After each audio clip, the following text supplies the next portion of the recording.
Welcome everyone to Chirping Zebras, episode 59, coming to you live from the base in Roxbury. We're here for a great event. Cool Kids Hot Lunch. It's part of the Hot Stove Cool Music event that's happening, 25th anniversary. And it's also celebrating Peter Gammons' 80th birthday.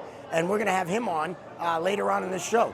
I want to thank our sponsors, the Referees Crease, and also want to thank the guys from AOA Studios, Mike and Cam are here doing their thing. And we also want to thank Sisti Marketing for having us come in, our buddy Rob Sisti, who's here. And we're going to have some cool guests. Stay tuned, and let's let it rip.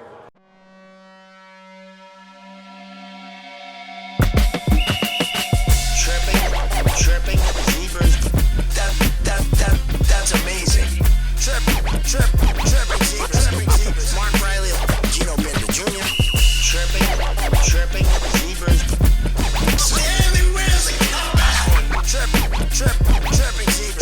Welcome everyone to Chirping Zebras.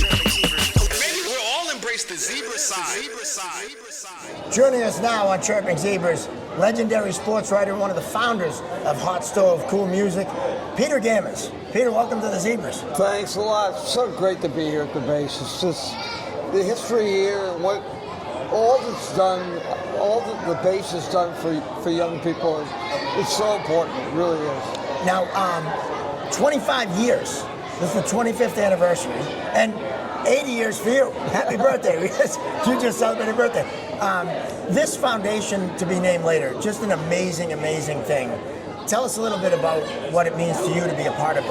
Well, it's really important because I think at 80 years old, I look back and say, this is maybe the most important part of my life.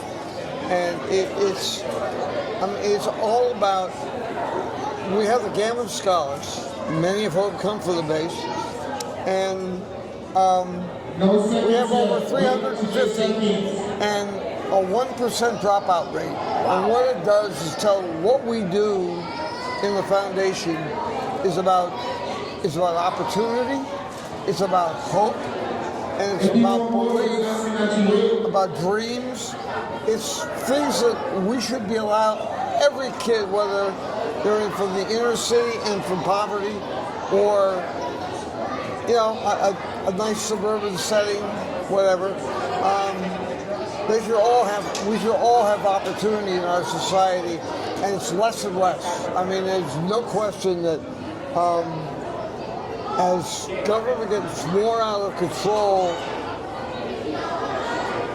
kids who don't get raised with, they don't get checks in their name when they're born. All they need is a little bit of help, and they take off. These kids, we have a dinner for a lot of our scholars who are in colleges. A lot come back too in January, and it's just unbelievable what they. And this year, a bunch of them wanted to talk about, okay, what do we want to do with the rest of our lives? Yeah. Every kid that stood up said, at some point, I want to give back. I want to be able to do what other people have done. They're coming back. Some of the people who now help run the foundation are kids who are Gammons Scholars, who came up through the foundation. And most of all, when they were at the point where they really needed to have their lives figured out from 2:50 in the afternoon until 7 o'clock when their parents got home from work. Yeah. The non-profits and the people who give their lives for very little money, and they probably make no money, they're really important to the city and should be honored. And I still think we're still short of bestowing the thanks that everyone in this city deserves to give to the people from non-profits. And I remember when Tom Nino was the mayor, yes, and he would come to every event we had. And he always put his arm around me and say, "Thank you for loving our city." And I believed in that man because he never forgot where he came from, 100%. and he really knew just how important every nonprofit and everybody who could gives his or her life to make it their lives, giving them optimism, and again, just giving them opportunities all about. Yeah, it's amazing. And it's expanded out to Chicago as well. Yes. Yeah, and Theo brought that out there when he needed to save the Chicago Cubs after he saved the Red Sox. Yeah. Right? It's really something. I mean, it's to see a place like the base where kids could come and get laptops and people say, oh, why don't they do it at home? Well, maybe they don't have the bad width and so forth. Right. They don't have the right computers. And I mean, I remember we've had a couple of really good young kids that came from the Dominican Republic and came here to the base. They're learning English and ended up, so good. One he got into Vanderbilt. He's playing professional baseball now. Oh, wow. But he'll go back and go to college when he's done playing. And it was because of the base. He wouldn't have learned English. He became, during COVID, when you had to take classes online, he came here every day, did 2 classes, came in the summer. Now, how many kids who have barely learned English for 4 years are coming to the base twice a week to take courses online? Yeah, that's and impressive. It helped them even further. If he had gone to Vanderbilt, those courses would have helped him here. Because when he eventually went to the Dexter School, he graduated #1 in his class. No kidding. It was because of the base. Wow. And that's amazing. Like that, to provide that opportunity for a kid who never would have had that opportunity, I mean, that's what life's all about, right? That's the power of giving back. Yeah. Yeah. I mean, that's one reason you had Tom Menino as mayor. You had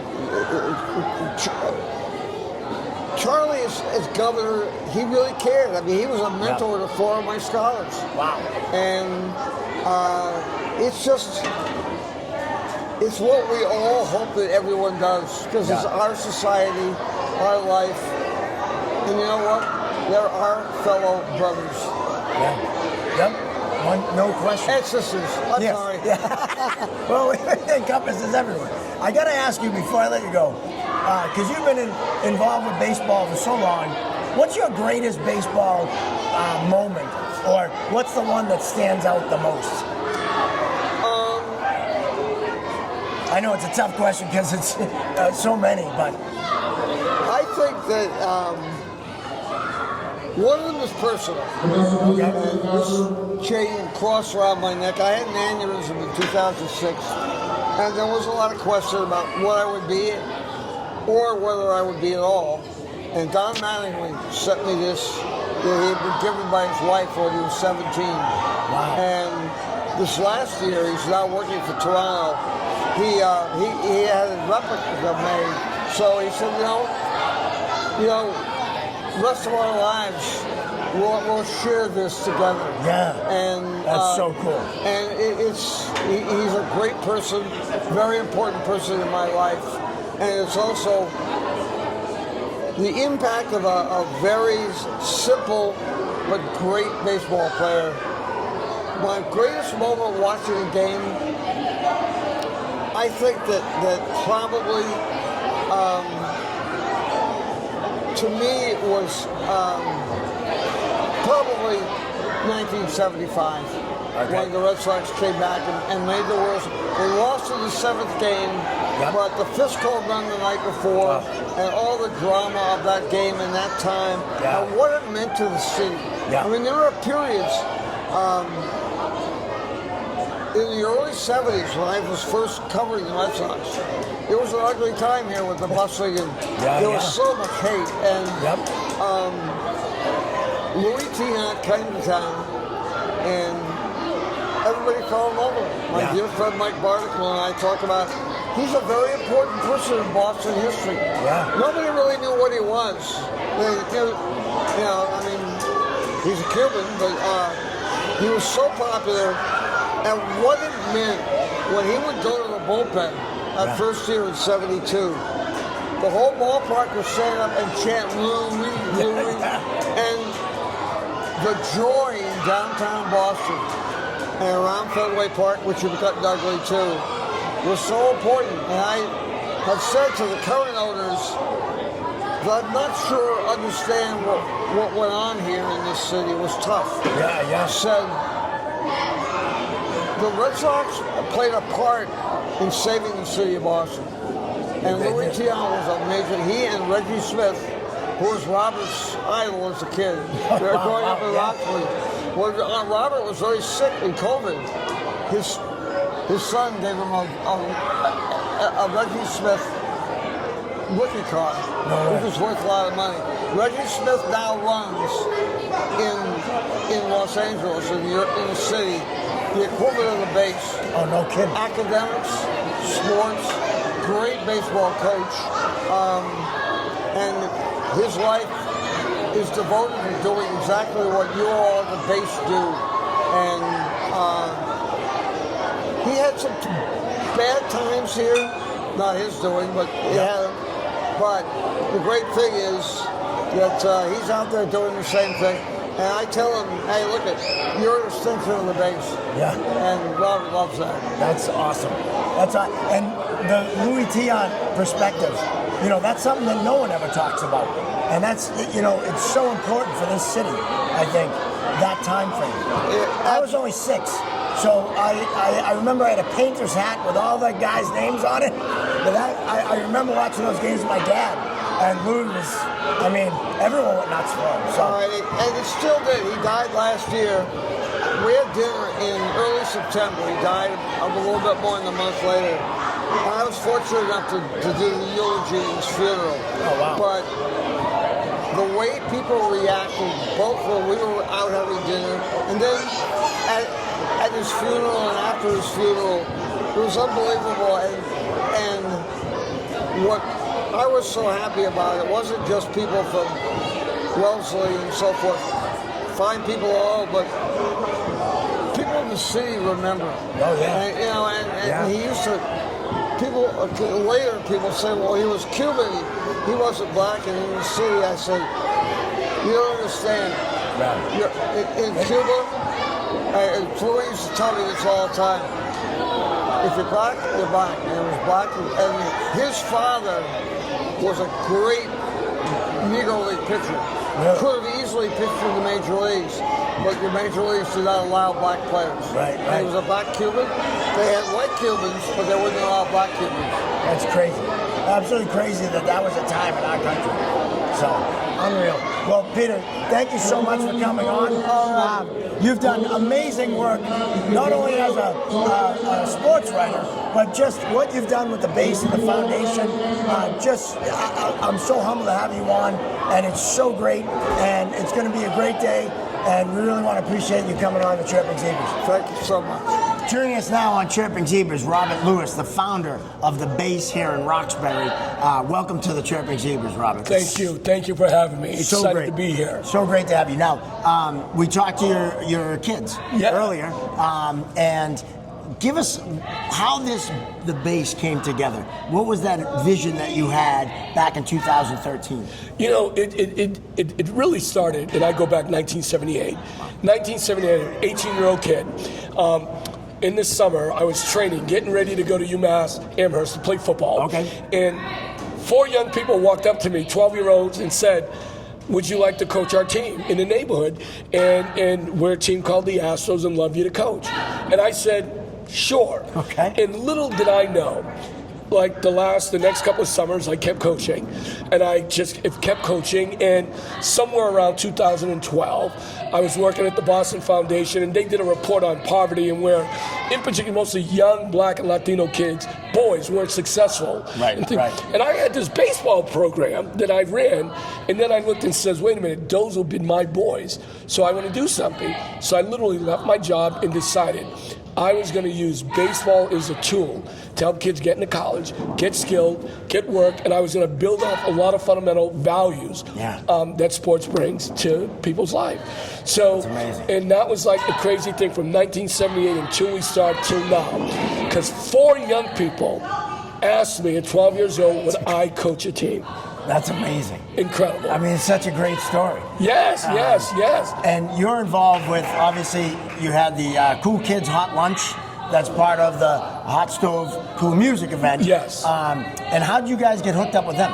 The interesting dynamic is many years ago, when I was the CEO of organization City Year. Okay. Allyce Najimy actually was my educational director. Oh, no kidding. So Allyce and I were close and doing a lot of work, and when she took over the foundation, to be named later, I was good friends with Paul and with Theo, and Allyce and I flew out to Chicago, to actually, as Theo was thinking about baseball in Chicago, and we brought our Boston team to Chicago and playing games, and then Allyce actually started blending this into her hot stove here in Boston, her hot stove in Chicago, and because we're a baseball program, this came about, and it has been nothing short of really amazing, like for the base and for folks to come in the best way. There's no greater service than having panelists and folks like Theo and Peter and Kay and so many, Bernie and and Lenny, and again Bill Lee.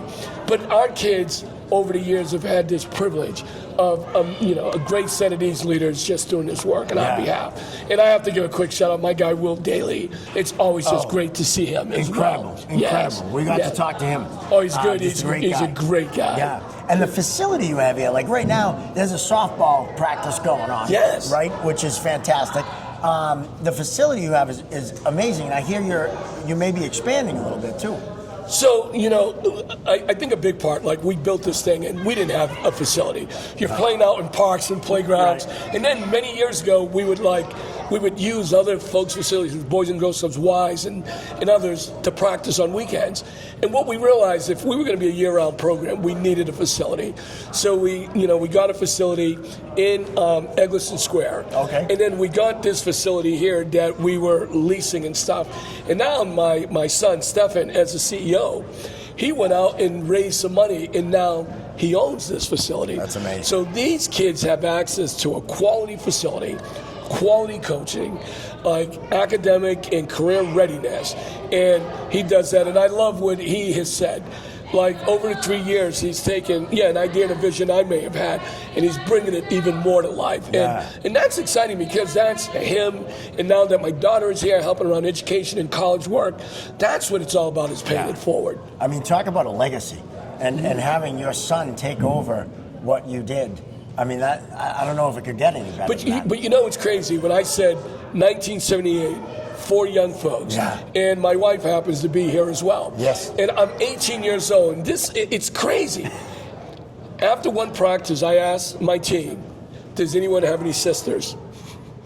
I'm 18 years old, and one of my players says, I do. And actually, I did. And I met my player's sister in 1978. No way. Who now is my wife, like 45 years. And because of that, really, now my son now is the CEO of the program, my daughter. And I'll go back. 4 kids that helped get this thing started, and asking them for sisters, meet my wife, and all of this comes. You might get in trouble for that now if you're coaching now. But who was ever to say, honestly, when you look back and you go back 40-something years ago, a moment has brought us to where we are today. And then I'm sitting here with you at an event we had. 4 young kids had no idea what they were going to be part of creating 46, 47 years later. That's amazing. And we're here. Now, do you happen to have contact with any of them? Yes. You do? Absolutely. I stay, and especially because they were my first team. So I stay in touch with a group of those folks, because there's so much a part of my life personally. So great that I'm in touch with them. We catch up on what we're doing, like from what they're up to, my work now at the Boys and Girls Club of Boston, and we all evolve. And it's crazy now when you're 18 and they're 12. And now I'm being like 65, and they're like 58, 59. So they're like friends. As well as former players, but they're friends, and they're husbands and dads and grandparents as well. So man, like the world evolves. Oh, man. that's so awesome. And you do run the Boys and Girls Club of Boston. Yes, I do. And I mean, that work you do is amazing. It is incredible. We have 8 clubs, 7 in Boston. We have 1 in Chelsea. You know, we have, between the number of members and young folks we serve, about 12,000 young folks. And a big part of us is ensuring that our young folks are academically ready, physically, mentally, emotionally supported, and getting them prepared and skilled for this 21st century economy. And we have these incredible buildings, incredible staff, and a board and others that are really driving change. You know, listen, we're in Boston. Boston is this global city. And it has more access and resources than most in the world. We want to make sure that our young folks, in particular our young folks in our cities, are going to have the same access that anybody has, because they deserve it as well. 100%. So it's so great to do this work. The boys and girls have loved that. But love still being here, and I'm still coaching even 40-something years later, and this is what it's all about. I mean, coaching, I coached hockey, I've coached softball, you know, my kids played. Coaching is one of those things that until you do it, you can't really appreciate how rewarding it is. Oh, it is. And I share this with my wife all the time. I says, as a player, it's this competitiveness. And unless you compete and have played, it's hard to understand.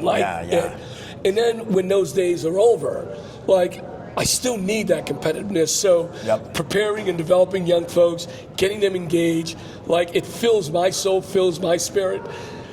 And I could not imagine not coaching. I can't imagine not coaching.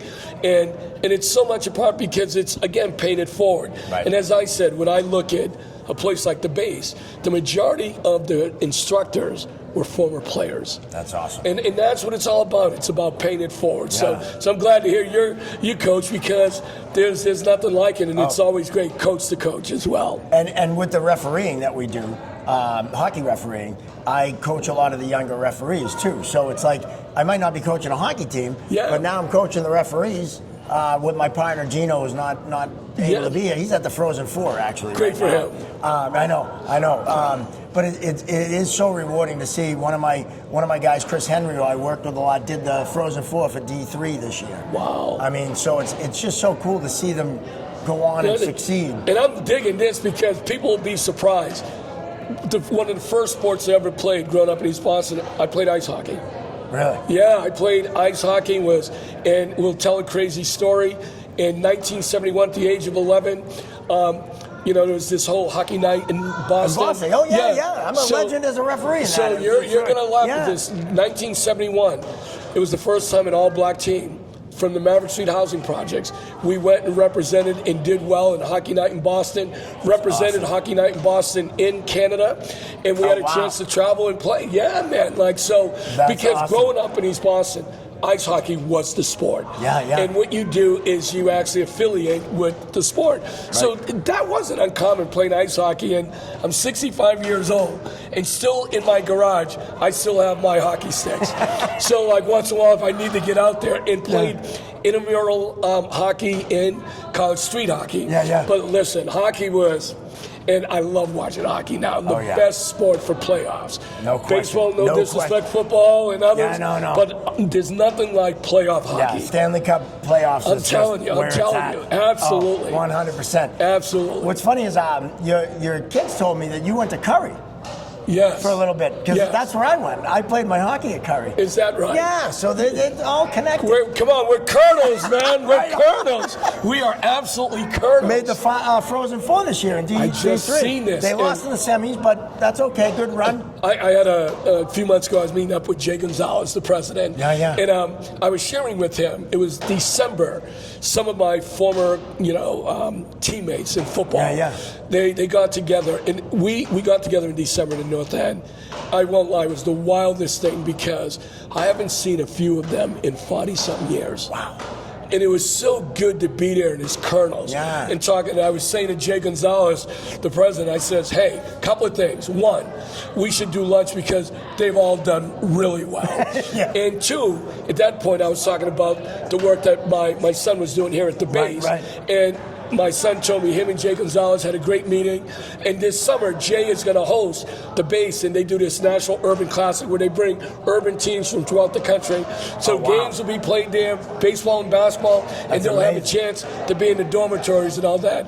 And on one end, thank you, Jay, but proud because being a colonel, that really means a lot. So no question. Absolutely. I'm glad I brought that up. And my parents are actually originally from East Boston, so I bet you know cousins of mine, and the cousins I only see at weddings and funerals. I bet you know some. Listen, we'll have to talk names after. Easy we can do. I was just at San Antonio's Thursday night. So I've been going there since I've been 18, and I like to say, East Boston really helped to create this young boy into a man, and the South End and others developed this man, right? So no, East is a special place. It will always be. I used to run a sports camp when I was ref for the pro hockey. I had the summers off. I used to run the sports camp at the East Boston Stadium over at the airport. Wow. For the Parks and Rec Department. That is so I was wild. over there every summer. It was just great. And the people you meet, and that's right. But that's what it's all about. Oh yeah. But that's the best of community. You say right out there, I played Little League back there. That's where we played high school baseball and football there as well. So again, so many great dreams, and again, you turn around, and East Boston did so much to turning around and doing this sports, to turning around and running the base, turning around and now doing the Boys and Girls Club. So I don't know, I got to figure out my wife, what's next, right? Because it's not retirement. It's like there has to be something else. No, you can't sit still. I know you're not going to sit still. Never. Robbie, thank you so much for coming on. Thank you. And we love the work you're doing. Boys and Girls Club, the base. I mean, just such an honor to be a part of this event and come here and film in your wonderful facility. No, and appreciate you, and more to come. And we'll keep talking about as we're supporting the base. Oh yeah, some work at Boys and Girls Clubs as well. We're gonna do comedy. We're gonna do all kinds of things for sure. Robert Lewis, the founder of the base, he runs the Boys and Girls Club of Boston, and he joined us right here in the Chirping Zebras. Joining us now on the Zebras is Allyce Najimy, the CEO of the foundation for to be named later. We have Kate Hanley from Letters to Cleo, and of course Lenny DiNardo of the Red Sox and NESN. And this event, this Cool Kids Hot Lunch at the base in Roxbury. This event, along with the concert tonight, I mean, this is just a great event. So it is. We have Hot Stove Cool Music, and it celebrates music, baseball, and giving. This is the giving part. So last night was the baseball fun part. Tonight is the music, and today was the giving. It means so much to us to be able to come here with our kids that we work with all year and bring our hot stove celebrities. Yeah. Now, Kate, you've been involved since the beginning. Yes. Yeah, and it's, musicians are asked to do benefits for stuff all the time and to play for free and for this thing and that thing. And so with Hot Stove Cool Music, we're actually able to see what us getting up and playing our dumb rock songs on stage. It's like the money that we have raised over the years, we get to see what it does. And so for me, coming to the event at the base is like maybe the most important thing that I do over the whole weekend, just to see the tangible results of what we're actually doing. Yeah, I mean, my first hot stove was 2005. I was still playing baseball, and this is always a highlight. It's a fun weekend playing music. A lot of baseball players want to be musicians, and a lot of musicians want to be baseball players. And I'm a prime example of that. Right? But again, coming to the base is a highlight. I love talking to the kids about the parallels of baseball and life. When you teach a kid to play baseball and you teach them how to play it the right way, baseball's not going to be forever, but you carry those lessons into life. I feel like that's what I did as a kid. I'm trying to still do as an adult. So again, seeing the faces, the smiles when you're giving them the toys today, and hopefully the life lessons as well, is a big highlight for me. Well, that was quite a raffle. It really was. It was madness. I loved every minute of it. Oh yeah, I think the kids that missed it by one number, their reaction was better than the ones that won. It was kind of funny. Yeah. I think what we all need these days is a room of laughing, screaming kids having the best time. It just warms your heart. It makes it all, everything we do for the rest of the year is all about this day. It's so awesome. I'd be remiss to mention, your daughter Zoe came to the school that I teach at now, Meeting House Montessori. Crazy. With my kids when they were there. Amazing. And it's amazing how, everything kind of circles back. I know. and I was like pregnant with Henry then, Yes. who's now 22, and our kids are 25. Yeah. It's great. It's crazy. He'll always be Hank to me. Hank the Tank. He's a Hank. Hammer and Hank Aaron. That's it. Are we good? Well, you guys do great work. We want to thank you very much for coming on the Zebras, and this has been a great event. And good luck tonight in the concert. Thank you. All right. Joining us now on the Zebras, legendary guitarist and songwriter Will Dailey. Will, welcome to the Zebras. My pleasure. We're here for the Hot Stove Cool Music event. Tell me what that means to you, because you've been involved with it. Well, it's powerful being here today at the base. We see where all that energy goes in the community that it builds and creates. But look, when I was 10, all I wanted to do was play baseball. And I was horrible. Pick last, strike out every time, driving home in tears. And then I was like, all right, I guess I'll play guitar, And all my friends now see me on stage with Bernie Williams and Lenny DiNardo and Bill Lee, and they say, all right, you won. You won the baseball game, even though you couldn't hit the ball to save your life. Yeah. So. Well, I mean, I think the guitar worked out for you. Yeah, it did. Now tell me, you played. Eddie Vedder had you come in for Chris Chelios's number retirement in Chicago. I mean, what was that like?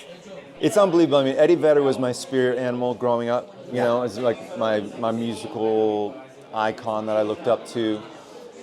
Musically, but the way he treated people. And within, we first had him on Hot Stove in 2015. I knew I'd won life, like I'm on a gig with my hero. And in 20 minutes of meeting him, he's like, hey, do you want to play with us? And it just went on and on and on from there. And he's been so gracious to the foundation, to other artists. You know, he views it as one family of people that enjoy music, not as I made it or this or that. And it's just, they say don't meet your heroes, but I disagree. Yeah, who says that? I don't know. I'm still waiting to meet I feel Bobby bad Ewing. for them, yeah. They must have had a horrible experience, whoever they met, yeah. That's crazy. So cool, and you're looking forward to the concert, obviously. Absolutely. Yeah. I mean, every year it's just like a powerhouse of musicians on stage. I first started doing it maybe 10 years ago, and I would play my songs, and then I realized, wow, I have this insane band on stage that will learn and do anything. So I've used it as this like dream platform of songs that I've always loved to cover, but never thought I would with my band. Right. Because we usually mess with the covers a little bit in my show. But this is like at Hot Stove, we've done War Pigs with a horn section. We've done Synchronicity 2 by the Police. We've done Sledgehammer by Peter Gabriel. Just these really musical and beautiful songs that we have everyone on stage who can cover all the parts. And this year we have something real special I'm excited about. That's so cool. Yeah. Well, I'm glad baseball didn't work out for you, to be honest with you. And I think Thanks. many, Mike, one of our producers, he's hosts Turntable Teachers. Yep. He absolutely loves you, So we're glad the guitar thing worked out and the baseball. The fact that you sucked, who cares, right? I took batting practice with the 0-4 team last year. After that luncheon, they're like, hey, you want to come take batting practice with us? I was like, I'm just texting all those guys that, who picked me last. I'm like, yo, guess where I'm going right now? That's awesome. I want to get famous enough that I can take BP at Fenway. That's my thing. So maybe. But what's not fair is that Bernie Williams can have a Hall of Fame career and then retire and then have a Hall of Fame music career. I can't retire from music and go play baseball right now professionally, so that's unfair. Yeah, so I hold a grudge against him, not just because he's a Yankee, because of that. I hold it because he's a Yankee. Okay. I'll be honest with you. And playing instruments was something I never could figure out. Mm-hmm. I can tell a joke, but playing a guitar, I get a better chance of getting on Jeopardy, to be honest with you. So, but we really appreciate you coming on the Zebras, and good luck tonight in the concert, and just a pleasure to meet you, man. You too. Right on. See you in the future. Will Dailey, everyone. Joining us now is Vanessa and Steph Lewis, who are the daughter and son of Robert Lewis, who started this base. And Steph, you're the president of the base now? I am. Tell us what you do here, because it's such an awesome facility. No, first and foremost, thank you for being here. We love the excitement that's here today, but what the base is all about is we utilize sports as a vehicle really to have the larger conversation with our young folks. So baseball, basketball, softball, but working with our young folks to college, through college, into their careers. Again, working with health and wellness around a lot of the health disparities that our communities face, but utilizing sports as that vehicle to really be able to create, just a wonderful, wonderful environment of young folks and success. Yeah. Now, your dad started this in 2013. 2013, yeah. That's awesome. And tell us about working with these kids and what happens, because I read some of the, the former attendees or students here and the mentoring program. What's it like to just see these kids develop and grow and go into college? For me, honestly, it's super rewarding because you're working with kids that kind of come from similar communities you come from, but also kind of they're having the opportunity to see a dream and kind of like be acclimated in a space that they probably wouldn't have had the opportunity to like have. So personally for me, it's very rewarding to see a lot of these young kids, girls, boys, be able to excel and utilize our space. Again, this has been kind of like a home for them. This is home. And I just love kind of the family orientated like space that we provide. But yeah, I'll let him kind of piggyback on that as well. Kind of I think for me, it's the family camaraderie. Yeah. It's, it's very simple. All of our teams break on 1, 2, 3 base, 4, 5, 6 family. And the emphasis of family, the emphasis of community, knowing, as she said, that this is a home for so many young folks. And we just want to make sure that folks know that they're supported, they're loved, and they can also get some amazing instruction in sports as well while they're here. Yeah. Now, the base located in Roxbury. What was the impetus for your dad to start this program? Really what it was is, he's been coaching baseball since 1978, right? So coaching has always been in his blood, and what he wanted to do is create a different type of nonprofit where how do you create access to sports for free, but also be able to have our young folks excel, not just on the field, but also off the field as well. Because at some point, you're done throwing the fastball. At some point, the basketball stops dribbling, and who are you after that, right? And that's what we want to emphasize. Now, you have some expansion coming up, I was told. What's Yes. So we have a site in Chicago as well, which is amazing. They're doing phenomenal work. And we recently just purchased this building that we're in, and also the parking lot that's next door to us. So in the coming years, we plan on expanding our building out to be able to do more offerings in sports for our young folks. The base, how can people support the base, and where can they find information about you guys? Go on our website, www.thebase.org. You can find out more about us. We also have a huge donate button. Hit that donate button at www.thebase.org. But again, you can find out more information about it, some of the work that we're doing locally, some of the national work that we're doing with other programs around the country as well. And again, just plenty of information that's there for anybody that wants to see it. Well, I mean, you can hear the kids in the background, I'm sure. This space is absolutely amazing. You guys are doing just an incredible job here. And having the Hot Stove Cool Music come in and do this event, talk a little bit about that. It's been amazing. So, the foundation to be named later has just been huge supporters of the base. The foundation was actually the very first supporter when we actually expanded in Chicago. So when Theo Epstein was the GM over for the Cubs, this was a part of his initiative and his vision for Chicago as well. So that was just an amazing opportunity that was there, and just have been with us along the entire way through. Huge supporters, huge believers, always showing up, and it's just a natural fit, right? We have music, we have baseball. What better way do you want to celebrate a Saturday morning? There's no better way. I'd rather be here than even in a hockey rink, and that'll tell you something right there. Well, Vanessa and Steph, you guys doing great work. We want to thank you for coming on the Chirping Zebras. Good luck in the future. You got to hit that donate button and find them online. And I'm excited for a great event. Appreciate you. And check out Chirping Zebras. Yes, Chirping Zebras. What a day we had here at the base in Roxbury, celebrating Hot Stove Cool Music and their event that they hosted here, Cool Kids Hot Lunch. I mean, what an event. Want to thank our sponsor, the Referees Crease. Want to thank Mike and Cam from AOA Studios and for all their work here today. And we want to thank the base for allowing us to come in and present this show from an amazing facility. Check them out online and donate if you can. They're doing great work here for all the inner city kids, and it's just an amazing program. So find us on social medias, Instagram, Facebook, the TikTok, We're on there too. Also, smash that like and subscribe button on YouTube for us.